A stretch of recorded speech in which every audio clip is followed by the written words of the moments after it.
Last year, the Dogs Trust rehomed over 12,000 dogs. We're at their newest centre in Harefield, Middlesex, and we're going to find out exactly how you go about adopting a dog. Hi Richard, and thank you for letting us come down to Dogs Trust today. Now, Dogs Trust has been running since 1892, is that correct? It is, yeah. That's a long time, because only recently we've just seen it on TV with the commercials and everything. How does it actually differ from all the other organisations? Right, okay. Well, we're actually the largest dog charity in the UK, and we help exclusively dogs. You can see from our premises, from all of our centres actually, that we're doing a great deal to help dogs that are looking for homes, basically. Sadly, every year we have identified there's over 8,000 dogs euthanized because they have no homes to go to. They're picked up on the streets and just have nowhere left to go. So we're doing a huge amount to try and reduce that number, and hopefully one day we hope to be able to completely stop any dogs from being euthanized each year. Because you've also got the Freedom Project as well, which is a new thing that's just come about as well, which is volunteers and domestic violence. Yes, yeah. The Freedom Project's a fantastic project. It really helps us to help people that are in situations of domestic violence and help their dogs. Dogs are very, very important to people, and it can be a terrible emotional situation that they're in anyway, and being able to give them the peace of mind that their dogs are being looked after is a real bonus for them, certainly. Brilliant. Another thing that we all want to know is how you go about adopting a dog. Right. So if we were out there and we wanted to come to the Dogs Trust, what would we expect? Okay, well, we currently have around 140 dogs in the kennels, and around 60 of those dogs are available for rehoming. So anybody that was coming to have a look for a dog would come to the centre, have a look at any of the dogs that are here, and we would try and match the right dog to them. It's almost like a dating agency, if you like, trying to match the right dog to the right circumstances. We do home visits before rehoming any dog to ensure that that home that they're going to is going to be the right one for them as well. So I was going to say, obviously you get all different types of dogs, ages and temperaments and everything else. So how would you know that dog is particularly all right for your particular home setting, or with children, or things like that? It can be quite tricky. I mean, we wouldn't just put a dog into any home. We do a behavioural assessment with the dog before they go out for rehoming to identify the sort of home that would be suitable for them. So we do tests with food, tests around toys, see how they mix with other dogs. We might test them with cats, and see what their general handling is, and that tends to give us a good profile. Another thing, obviously, Harefield Dogs Trust, you're very keen in getting in with the community, and you do a lot of activities that we don't even know about. So, I mean, how can we actually get involved with Dogs Trust? Right, okay. Well, the key thing is we've got a support team here that can go out to local community groups, local schools, and give presentations and talks about what Dogs Trust do. So that's our way of us getting out to the community. But the community can help us in a lot of ways as well. Obviously, by rehoming the unwanted dogs, that's a vital part of it. But people can come to help dog walk, they can come to help cleaning the kennels, they can help with fundraising events. We've got a Christmas fair in November, we'll have an open day next year, and all of these events that we'll need support for.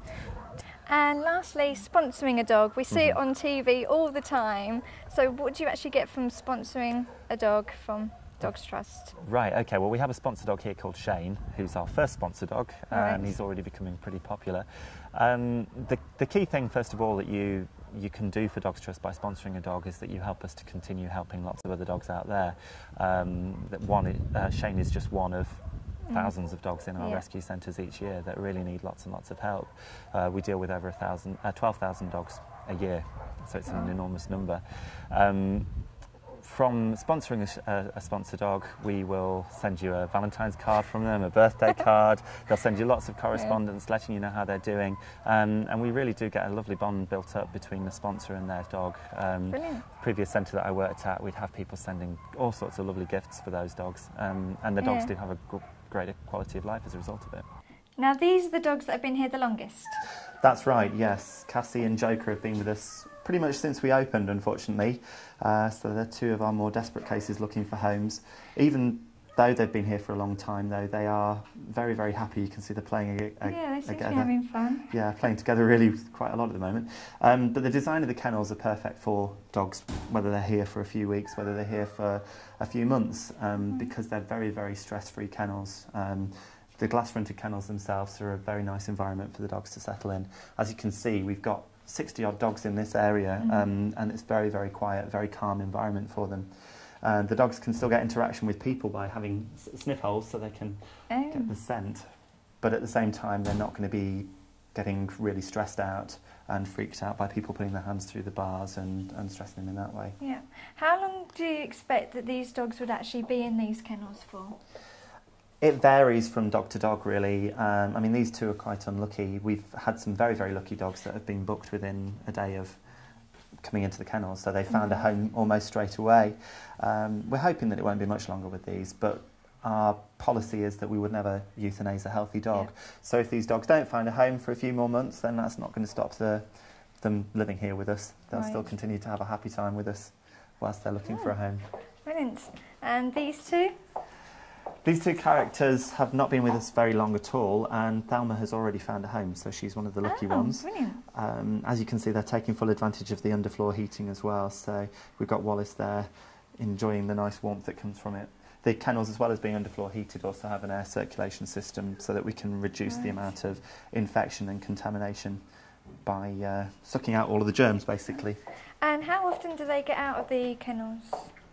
The dogs are walked usually around 2 times a day. In the rehoming kennels, we need to prioritise them finding a home, so they spend a lot more time in the kennels so that people can see them, so they're walked a lot in the morning, and that's where we have our volunteers as well as our staff that come in to help with that side of things. But they have a good time of it. We have exercise compounds here, a big free walking area as well. We have a great big paddock that's just coming online now as well, which will have agility facilities in it as well. This is Buddy. Can you just give us a little information on what's happened to Buddy? Right, Buddy came into us as an ex-racing greyhound, and unfortunately when his racing career was over, the people didn't want him anymore. Sadly, he's injured his leg recently, so he's in here for a bit of rest and recuperation. This is the behaviour room that we were talking about before in the interview outside. Can you just tell me a little bit of what actually goes on in here? Right, this is our real-life room. So it's exactly like that. It's a real-life room with pictures on the walls. We've got settee in here. We would usually have a television. Right. We have even a sound effects tape that we can play different sounds to give an opportunity for a dog to get used to a home environment. Yeah. Particularly in the case of Buddy that's never lived in a home before. It's very useful for us.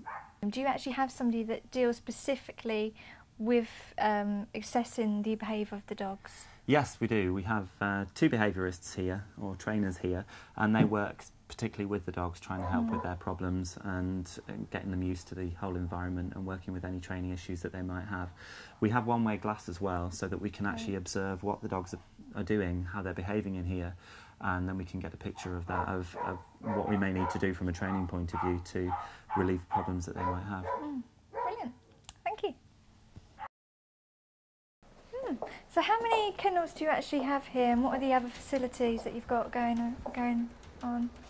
We have 75 kennels in total. They're broken up into different sections. We have 30 front of house kennels, which are these rehoming kennels that you see here. The dogs don't go straight into these kennels. They spend some time in our admissions kennels first of all, getting to know the environment, settling in, giving us a chance to do an assessment with them, make sure that they've got no health problems or any behavioural problems that need training. And if they all settle in at that point, then they come up to our rehoming block then to find a new home. That's all from Harefield. So whether you want to adopt a dog, sponsor a dog, or give them a helping hand, I'm sure they'll be pleased to see you.